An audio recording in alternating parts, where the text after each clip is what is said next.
শবে বরাত আসছে, খালি কটা ভণ্ড হুজুরের বায়ান শুনতে পাবেন। এরা বলেছে, এরা দেখবেনি, এরা অমুক, এরা বলেছে এটা করা যাবে না, অবশ্যই করবেন। কে বললে হালুয়া খাওয়া হারাম, কে বললে রুটি খাওয়া হারাম? ভুল বলছো। হালুয়া রুটি রোজ করে খাও, কালকে খাও, পরশু খাও, যেদিন পারবেন খাও। কে বললে হারাম? কিন্তু কেউ যদি বলে শবে বরাতে হালুয়া রুটি করতে হবে, এর থেকে বড় কাঁচা বিদাত আর কিচ্ছু নেই। শুনে রেখে দে, শবে বরাতে মসজিদে এলান হয় না, হয় না? বিভিন্ন মসজিদে সালাম আলাইকুম, আজকে ভোরে ভাত খাবেন, কালকে একটা রোজা রাখবেন, এই রোজার অনেক ফজিলত আছে, আপনারা রোজা রাখবেন। এই যে আপনারা রোজা রাখবেন, এই কথাটাই বেদাত কথা। যদি বলেন কেন? নফল ইবাদতের জন্য তাকিদ করা যাবে না। কেউ যদি শবে বরাতে রোজা না রাখে কোনো গুনাহ নাই।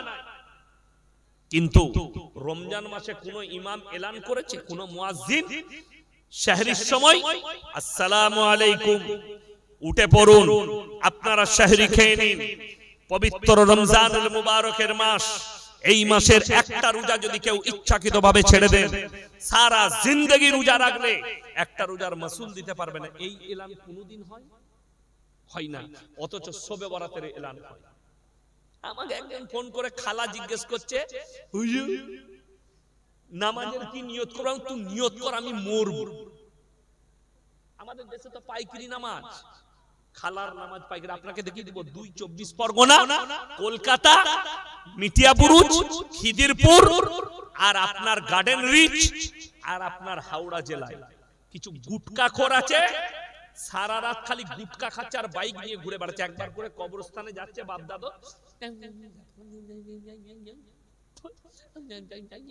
দেবো যে কবর জিয়ারত করতে, আর মসজিদে এসে ফজরের সময় বলছে আমি 80 রাকাত নামাজ পড়েছি, একটা নামাজ উপর দিয়ে যাবে না। কেন?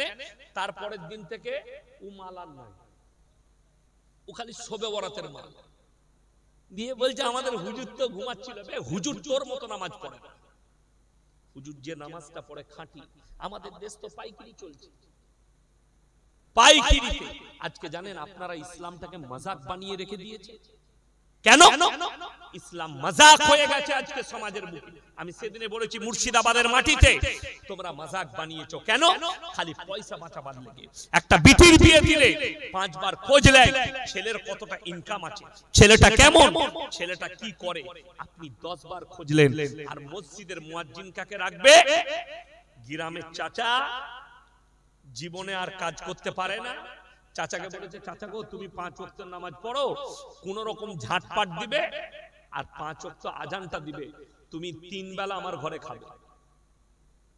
সে পালা খাচ্ছে। চাচা দেখলে নাই মামার থেকে কানা মামা অনেক ভালো, কাজ তো করতে পারি না, মসজিদে একটু ঝাড়ু ফাড়ু দেবো, 3 টাইম খাবার, সকালে চা বিস্কুট নাস্তা, দুপুরে ভাত, রাত্রে ভাত। চাচার ভালো লাইন হয়ে গেল। চাচা আজান দিচ্ছে, আল্লাহু আকবার, আল্লাহ, যা বুঝে ঘরে। ও মুসলিম ভাইরা হাসছে, এদের আজান এরকম। আর riwayate আছে সাইয়্যিদানা বেলাল হাবশী রাদিয়াল্লাহু তাআলা আনহু যখন মদিনার গলিতে আজান দিতেন, কান্নার রোরহাট পড়ে যেত। রওশন দান থেকে মেয়েরা মুখ বার করে দিত। রওশন দান মানে হচ্ছে পর্দা। যেদিনে নবীজি সাল্লাল্লাহু আলাইহি সাল্লাম দুনিয়া ছেড়ে চলে গেছেন, 3 দিন পরে হযরতে বেলাল বললেন আমি আর বরদাস্ত করতে পারছি না, মদিনা ছেড়ে শাম দেশে চলে গেলেন। 3 বছর পরে নবীজি স্বপ্নে বললেন, হে বেলাল, তোমার কি একবারও আমার কথা মনে পড়ে না? তুমি আমার কাছে আসো না? হযরতে বেলাল সঙ্গে সঙ্গে ঘোড়া ছুটিয়েছেন, তাহাজ্জুদের ওয়াক্তে হাজির। হযরতে হোসেন রাদিয়াল্লাহু তাআলা আনহু বললেন, হে বেলাল, কতদিন তোমার ওই মধুর্য আওয়াজ শুনিনি, তুমি আজকে আজান দাও। হযরতে সাইয়্যিদানা বেলাল হাবশী রাদিয়াল্লাহু তাআলা আনহু বললেন, আমি যেদিনে নবীজি দুনিয়া ছেড়েছেন আমি আজান দিতে গিয়ে 11 বার বেহুশ হয়েছি রাসূলের মহব্বতে। কতবার বললাম? 11 বার বেহুশ হয়েছি। হযরতে বেলাল হাবশী বললেন, আমাকে অনুরোধ করো না। হযরতে হোসেন বললেন, আমার মনটা ভেঙে যাবে, হে বেলাল তুমি এই কথা বলো না, আজানটা দাও। হযরতে বেলাল হাবশী রাদিয়াল্লাহু তাআলা আনহু যখন ফজরের আজান শুরু করেছেন, গোটা মদিনার গলিতে কান্নার রোরহাট পড়ে গেছে, রওশনদান থেকে বেরিয়ে গেছে। সব মহিলারা আজকে মনে হচ্ছে যেন নবীজি জীবিত আছে। হযরতে উমরে ফারুক রাদিয়াল্লাহু তাআলা চোখ দিয়ে পানি, মনে হচ্ছে যেন আজকে রাসূল আমাদের সামনে আছেন। হযরতে বেলাল যখনই বললেন আশহাদু আন্না মুহাম্মাদুর রাসূলুল্লাহ, বেহুশ হয়ে পড়ে গেলেন। হুঁশ ফেরার পরে বললেন, হে বেলাল, তুমি বেহুশ কি করে হলে? বললে, আল্লাহর কসম করে বলছি, আমি যখন আজান দিতাম আর বলতাম আশহাদু আন্না মুহাম্মাদুর রাসূলুল্লাহ, তখন আমি নবীজিকে মিম্বারে দেখতে পেতাম। আজকে আমি নবীজির রওজা দেখেছি, তাই আমি আর বরদাশত করতে পারিনি। মধুজ্জ আজান, আর আপনার আজান শুনে মানুষ হাসছে। আমি যখন ইরফানিয়ায় কিরাত পড়ি, লখনৌ ইরফানিয়া বড় ভারতের একটা বড় কিরাতের মাদ্রাসা, ওখানে আমি গিয়ে যখন ভর্তি হই, বছরের শুরুতে চুজ করা হয় কার আজানটা সবথেকে ভালো। আমি যে বছরে ছিলাম, মুর্শিদাবাদের ইসলামপুর মার্কাজের কাছে একটা ছেলে চান্স পেয়েছিল, খুব মোটা আমার মতনই, এত মধুর আওয়াজ যে গোটা লখনৌ শহরের মানুষরা বলতো যে এর আজান শোনার জন্য আমরা এখানে নামাজ পড়তে আসি। জোরে বলুন সুবহানাল্লাহ। আর আপনার চাচা এমন আজান দিচ্ছে, গ্রাম থেকে ফেরেশতা পালিয়ে যায়। কেন? বিনা পয়সায় রেখেছে। একটা মাদ্রাসার তালিব ইলমকে রাখলে যদি পয়সা দিয়ে রাখতেন যে 5000 টাকা লাগুক, একটা ভালো গলাওয়ালা, ভালো আজান দেনে वाला, সহি আজান দেনে वाला একটা মুয়াজ্জিন রাখবো, তার আজান শুনলে মানুষের দিল তর হয়ে যাবে। আল্লাহু আকবার, আল্লাহু আকবার। চাচা আজান দিচ্ছে ফজরে, আসসালাতু খায়রুন মিনান নাওম। যার নাম খয়রন, সে উঠে পড়েছে, আমাকে কে ডাকছিল? আমাদের দেশের আজানে এই অবস্থা। আর যদি তালিব ইলমকে রাখে পয়সা দিয়ে, আসসালাতু খায়রুম মিনান নাওম, কোনটা শুনতে ভালো লাগলো, চাচারটা না আমারটা? পয়সার দাম আলাদা। আমাদের দেশের লোক বিনা পয়সাই পেলে আর পয়সাই যাবে। আজকে তারাবি হচ্ছে, পাইকিরি তারাবি পড়ছেন, সামনে রমজান আসছে, সব মসজিদে খতম হয় না, অনেক মসজিদ পাইকিরি নামাজ। যে যত স্ত্রীটা পড়াতে পারবে তত ভালো হাফেজ। ঠিক বললাম না ভুল বললাম? আর আপনি চলুন, আমি যখন মুম্বাই ছিলাম তারাবি শোনাতাম গুজরাটে, 3 ঘন্টা হতো, কত? এক পারা। আলহামদুলিল্লাহি রাব্বিল আলামিন, আর রহমানির রহিম, মালিকি ইয়াউমিদ্দিন, ইয়াকা না'বুদু ওয়া ইয়াকা নাস্তাঈন, ইহদিনাস সিরাতাল মুস্তাকিম, সিরাতাল লাযীনা আন'আমতা আলাইহিম, গায়রিল মাগদুবি আলাইহিম ওয়ালাদ-দাল্লিন। বুঝতে পারলেন না সূরা ফাতিহা পড়েছি? আর আমাদের দেশে আলহামদুলিল্লাহ মালিক আমলিক নামে দেখানো সাইম ফেরেশতারাও খুঁজে পাবে না মাল পড়ছে কোথায়। আপনার তো অনেক দূরের কথা, অথচ রাসূলের হাদিস, তোমরা যখন কোরআন পড়বে এক একটা হুরুফে 10টা করে নেকি। জোরে বলুন সুবহানাল্লাহ। পড়নে वाला সুননে वाला, জোরে বলুন না সুবহানাল্লাহ। যে শুনবে সেও নেকি পাবে। আপনি যদি কোরআনটা বুঝতেই না পারেন তাহলে ঘোড়ার ডিম পাবে। অথচ ইমানদারির সঙ্গে যারা আমার বাপের বয়সী আছেন তেনারা বলবেন, রমজান মাসে তারাবি হচ্ছে, হাফেজ সাহেব রুকুতে গেল, আল্লাহু আকবার, সুবহান রাব্বিয়াল আযীম, সুবহান রাব্বিয়াল আযীম, সুবহান রাব্বিয়াল আযীম, সামি আল্লাহু লিমান হামিদা, তখন অনেক মুক্তাদির একবারও হয় না। সুবহান বলতে মাল উঠে পালিয়ে গিয়েছে। ঠিক বললাম না ভুল বললাম? আর কোরআনে আছে আল্লাযীনা হুম ফি সলাতিহিম খাশিউন, তোমরা নামাজ পড়লে খুশু খুজুর সঙ্গে নামাজ আদায় করো, খুশু খুজুর সঙ্গে নামাজ আদায় করো, ধীর স্থিরতার সঙ্গে নামাজ আদায় করো। এটা রাসূল আকরাম সাল্লাল্লাহু আলাইহি সাল্লামের কাছে আল্লাহ তাআলা আয়াত পাঠালেন, নামাজে দাঁড়ালে ধীর স্থিরতা। মক্কা মদিনা, হাজী সাহেব কে আছেন হাত তুলেন তাড়াতাড়ি, হাজী সাহেব কেউ থাকলে হাত তুলেন। হাজী সাহেব কেউ নেই?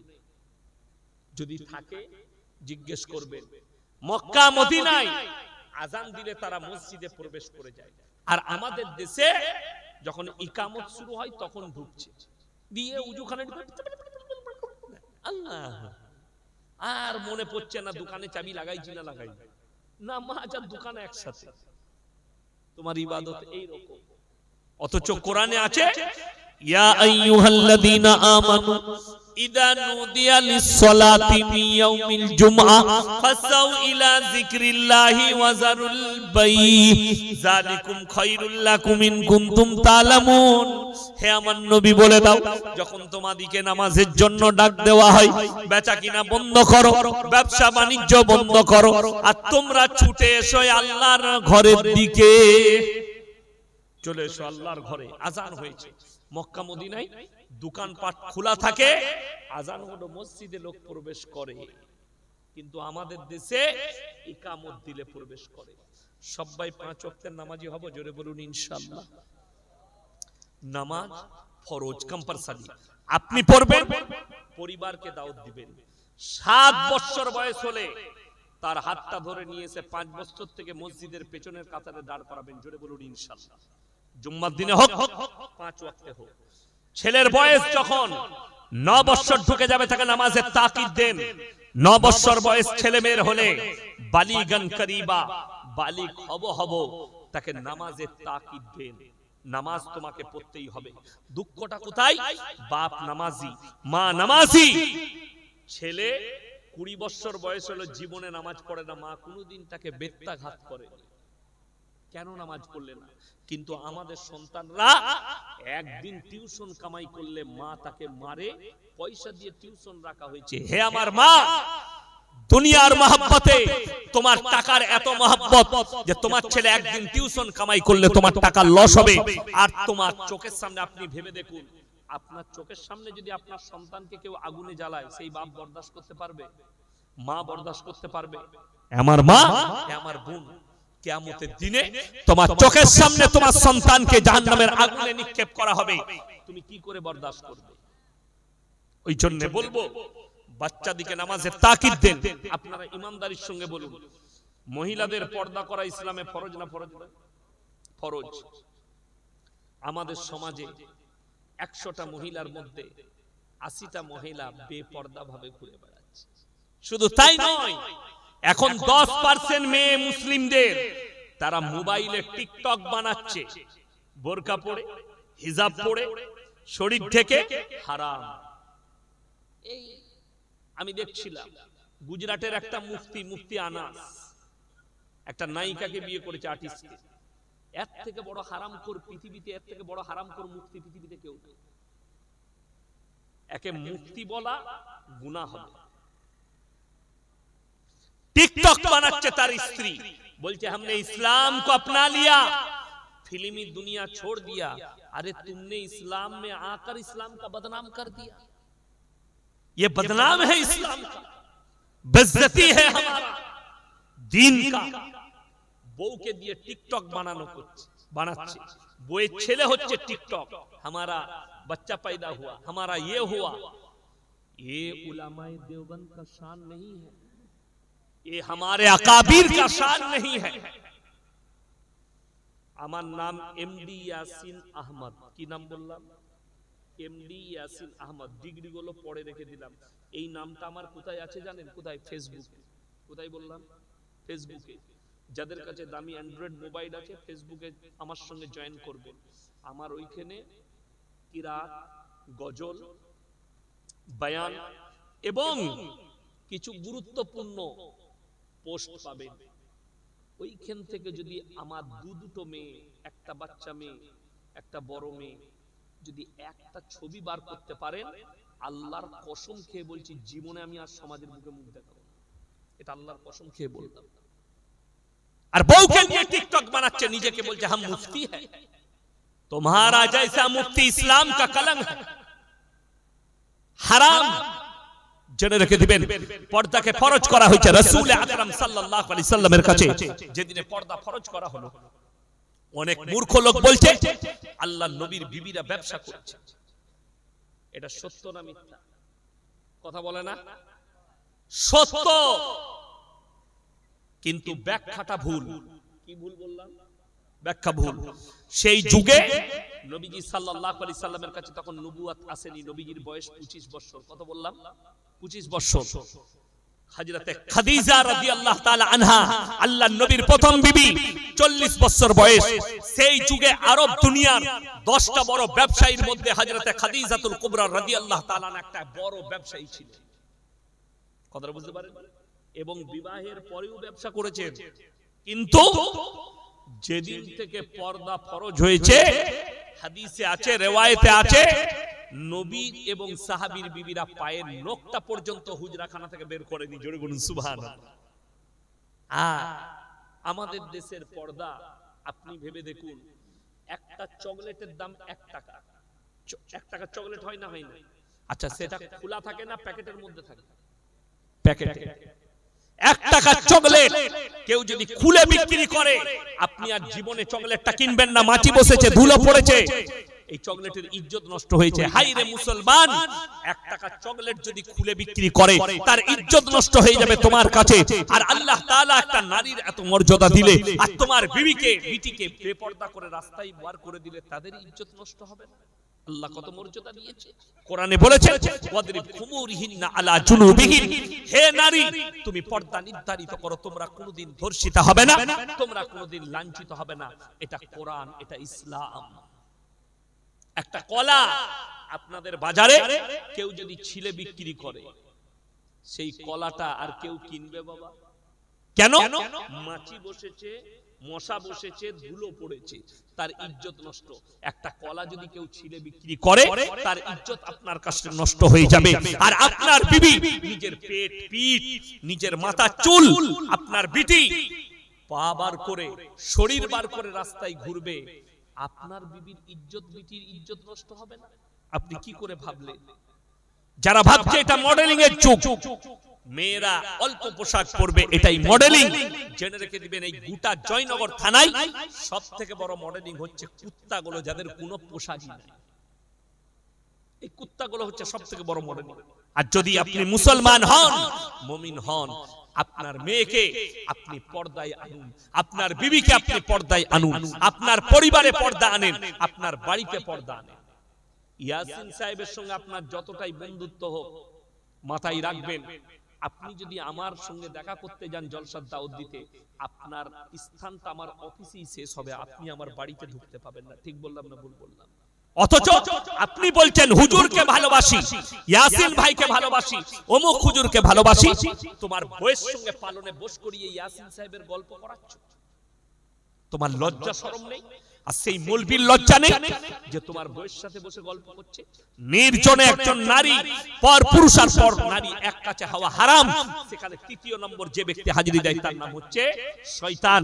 আর কোরআনে সূরা ইউসুফের প্রথম পৃষ্ঠায় আছে, ইন্নাশ শাইতানা লিল ইনসানি আদুব্বুম মুবিন, শয়তান হচ্ছে মানুষের প্রকাশ্য দুশমন। সবাই নিয়ত করুন, পর্দা করব, জোরে বলুন ইনশাআল্লাহ। পর্দা অবশ্যই করবেন, এটা কম্পালসারি। আপনার বিবিকে পর্দা করবেন, আপনার সন্তানকে পর্দা করবেন, আপনার বোনকে পর্দা করুন। আমার ভাই, আপনি দাওয়াত দেন তাকে পর্দার জন্য। কিয়ামত কাছে, বেঈমান কাফেররা চাই এদের সবকিছু উঠে যায়। আজ থেকে সবাই নিয়ত করলেন, আমরা দ্বীনের উপরে প্রতিষ্ঠিত হব, জোরে বলুন ইনশাআল্লাহ। আপনার পরিবারে দিন আনেন। রমজান মাস আসছে, কেউ রোজা ছাড়বো না, জোরে বলুন ইনশাআল্লাহ। আমাদের দেশে শয়তান বাঁধা পড়ে, রোজার মাসে রোজদার নামাজি বাড়ে না কমে? কথা বলে না? নামাজি বাড়ে। ঠিক ঈদের নামাজটা হয়ে যাবে, সেই দিনও কিছু নামাজি থাকে। ঈদের পরের দিনে শয়তান বললে আজকে জোহরটা পড়তে হবে, কাল থেকে পড়বি, জোহর চলে গেল। তারপরের দিনে শয়তান বললে আসরটা আর পড়তে হবে না। এরকম করে করে 5 দিনের মাথায় মাল গায়। ঠিক বললাম? আপনি নিয়ত করলেন, আমার জিন্দেগিতে যেন নামাজ কাজা না হয়। আল্লাহ রাব্বুল আলামিন কিয়ামতের দিনে প্রথম যে হিসাবটা নেবেন নামাজের, যে এইখানে ফেলবা, আপনাকে 3টে প্ল্যাটফর্ম দুনিয়ার পরে কভার করতে হবে। কটা বললাম? 3টে। নাম্বার 1, কবর। কবর সম্পর্কে আল্লাহ তাআলা প্রথমে মানুষকে দুনিয়া সম্পর্কে অবগত করেছেন, ওমাল হায়াতুদ দুনিয়া ইল্লা মাতাউল গুরুর, এই দুনিয়া তোমাদের জন্য সম্পূর্ণ ধোঁকা। দ্বিতীয় নম্বর কবর, এই কবরে আপনাকে অবশ্যই যেতে হবে। তৃতীয় নম্বর কিয়ামতের ময়দান। কিয়ামতের ময়দানে বিচার হওয়ার পরে এরপরে সিলেক্ট হবে আপনি জান্নাতে যাবেন না জাহান্নামে, আপনার সিলেক্ট হবে। তাইলে এই তিনটে প্ল্যাটফর্ম মারাত্মক। এক তো দুনিয়ার প্ল্যাটফর্ম, এইখানে দুনিয়ার সঙ্গে মহব্বত করা যাবে না। দুনিয়াদারি যতটা করা দরকার আল্লাহ যতটুকু দিয়েছে ততটুকু স্বচ্ছতার সাথে করুন, ইমানদারির সঙ্গে করুন, তাকওয়ার সঙ্গে করুন। তারপরে কবরের জন্য ইন্তজার করুন, আপনাকে কবরে অবশ্যই যেতে হবে। আল্লাহকে ভয় করুন। আমার ভাই, মাল যেটা দিয়েছে আল্লাহর কসম করে বলছে, আপনার কাছে মাল আছে, আপনি যদি আজকে মরে যান কালকে আপনার মালের সব কিছুর মালিক হয়ে যাবে অন্য কেউ, ঠিক কিনা? আপনার সন্তান, আপনার পরিবার, তারা মালের মালিক হবে। আপনি মরে যাবেন, আপনার পরিবার মালিক হবে। তাহলে জানবেন আমরা এসছি মায়ের কোলে ন্যাংটো অবস্থায়, শুধুমাত্র একটা সাদা কাপড় লেপটিয়ে ন্যাংটো অবস্থায় আমাদেরকে ভরে দিয়ে আসবে, ঠিক কিনা? কবরে। ওই জন্য আপনার জীবনের সবথেকে দামি মূল্য হচ্ছে ঈমান। আজকে বলুন, লাস্টে বলবো তিনটে কথার উপরে সবাই আমল করবেন। কটা বললাম বাবা? তিনটে। নাম্বার 1, ওয়া আতিদাল কুরবা।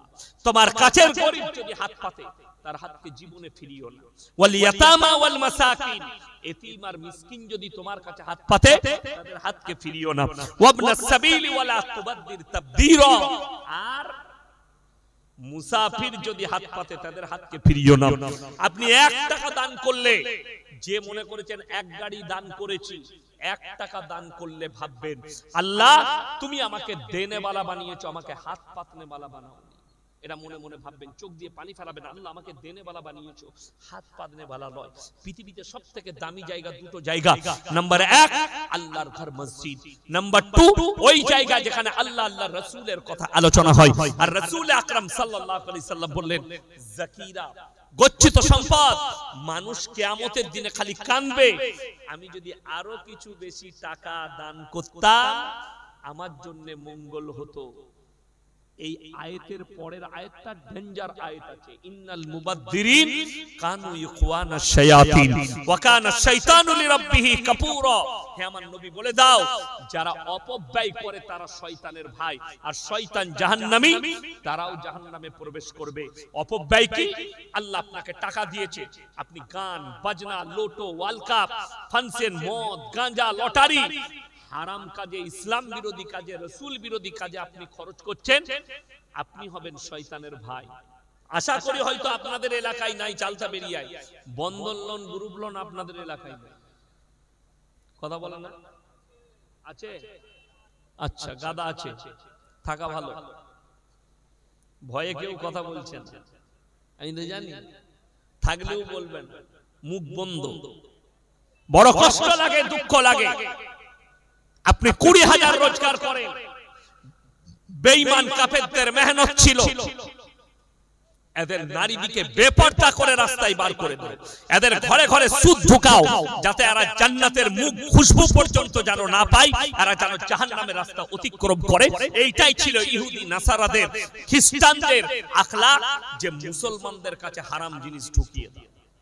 আজকে হাজারো দামি দামি মুসলমান দেখাবো 5 স্টার হোটেলে বসে খাচ্ছে, তারা যে মাংসটা খাচ্ছে, মুরগির হোক খাসির হোক, হারাম খাচ্ছে। তোমার জানা নেই কেএফসির যে মুরগি চিকেন, দেখবেন বড় বড় রেস্টুরেন্ট আছে কেএফসি, একটা মানুষের ছবি দেয়া থাকে, কেএফসির চিকেন খুব টেস্টফুল বানায় তারা। বড় লোকরা, দামি দামি লোকরা, মুসলমানদের তারা কিনে খাচ্ছে। কেএফসির চিকেন হারাম।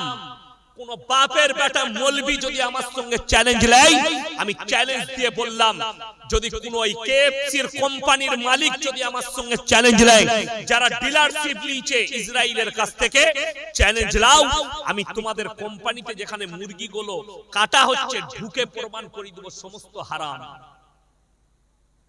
কোথা থেকে মাংস আছে আমার জানা আছে, আমি এটা এখন ব্যাখ্যা দেব না।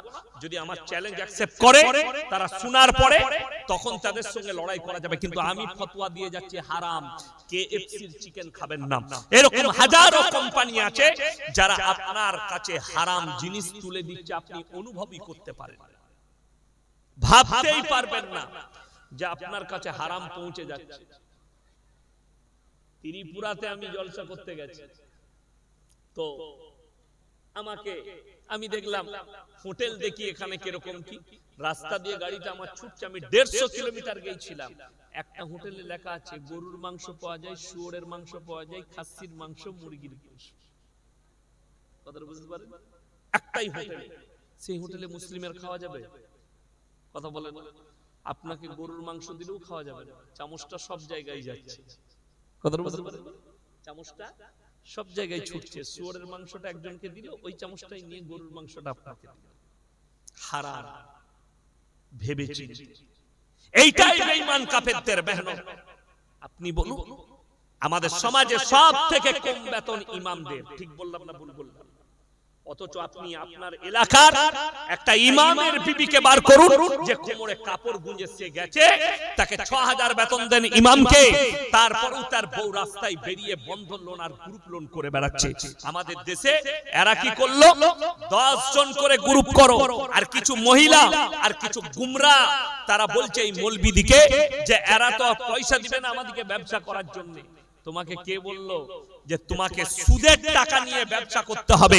শুনে রেখে দেন, রুজির মালিক আল্লাহ। তুমি 20,000 রোজগার করো, তোমার খাবারে বরকত নেই, তোমার পয়সায় বরকত নেই। তার মারাত্মক কারণ হচ্ছে না তোমার বাড়িতে নামাজ আছে, না তোমার মধ্যে দ্বীন আছে, না তুমি নামাজ পড়ো, যার কারণে তোমার বরকত নেই। রাসূল সাল্লাল্লাহু আলাইহি সাল্লামের হাদিস, যারা 5 ওয়াক্তের নামাজি হবে আল্লাহ মৃত্যুকাল পর্যন্ত তাদের রুজিতে কোনোদিন কমি দিবেন না। জোরে একবার বলুন না সুবহানাল্লাহ। এটা রাসূল সাল্লাল্লাহু আলাইহি সাল্লামের হাদিস। আল্লাহ নবী বললেন আল্লাহর রাস্তায় দ্বীনের পথে যারা থাকবে আল্লাহ মৃত্যুকাল পর্যন্ত ইজ্জতের রুজি দান করবেন। জোরে বলুন সুবহানাল্লাহ। আপনাকে হালাল রুজির যে মজা সেটা বলে দিই। আপনারা মার কাছে কোনোদিন গিয়েছেন? কথা বলে না জানেন? গিয়েছেন। আচ্ছা, মার কাছে খানার ব্যবস্থা থাকে না? থাকে না? কিসে? খানচাই। খানচাই খানচাই যদি ডাল আলুটা রান্না করে দেয়, আপনার মনে মনে হবে আল্লাহ আমার বউ এত ভালো রাঁধতে পারে না। ঠিক বললাম না ভুল বললাম? মাদ্রাসায় আমরা পুঁই শাক, কুমড়ো, আলু ঘ্যাঁট করি ডাল দিয়ে। আপনি যদি খান আপনার মনে মনে হবে আল্লাহ এত মজা। ঘরেতে বউ রান্নলে টেস্ট আসবে। তার কারণ একটাই, ইখলাস। তার কারণ একটাই, হালাল রিজক। মাথায় রাখবেন, সম্পদ বড় জিনিস নয়। যারা মনে করছেন এই মৌলবি জানে না, আমার কাছে টাকা এলে সচ্ছলতা হলেই আমি দামি খাবার পাবো, না।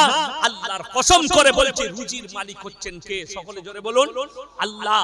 আল্লাহ যদি রুজি না দেয়, তোমার কাছে 100 কোটি টাকা থাকবে, আল্লাহ রুজি না মাপলে রুজি পাবে না। যদি আর দলিল দেখতে চাও, কলকাতা পিজিতে চলে যাও, আরজি করে চলে যাও, বাঙ্গুরে চলে যাও, টাটা মেমোরিয়ালে যাও।